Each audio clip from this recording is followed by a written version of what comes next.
Nous avons donc 59 rapports à examiner lors de cette séance. Mais avant de les examiner...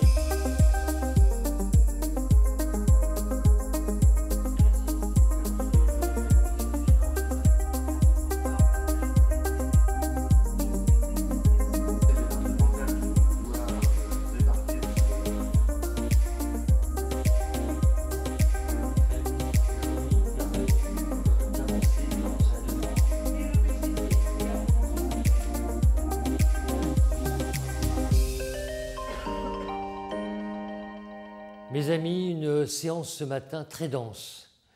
Plusieurs sujets abordés, donc notamment le schéma départemental de l'autonomie.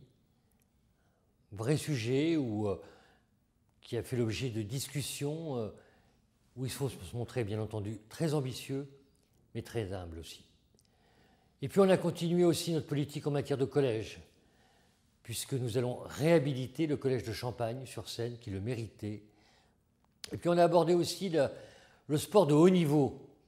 Oui, il y a la culture, il y a les Jeux Olympiques, puis aussi la vie de tous les jours des clubs. Et c'est la raison pour laquelle il nous a semblé nécessaire de revoir notre politique de sport de haut niveau. Et c'est la raison pour laquelle nous avons notamment voté une subvention de 100 000 € pour le seul club semi-professionnel collectif du département, le club de hand de Ponto-Combo. 2024, une année olympique, mais pas que.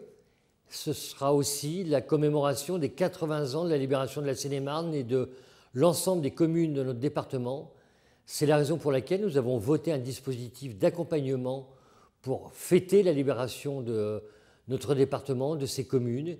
Et puis nous aurons aussi une pensée pour François de Tessan, et c'est la raison pour laquelle, avec monsieur le préfet de Seine-et-Marne, le 14 juillet sera la journée de la résistance, où nous mettrons en avant, bien entendu, l'ensemble de ces hommes et ces femmes qui se sont battus pour la libération de notre département, mais nous mettrons à l'honneur aussi leurs descendants.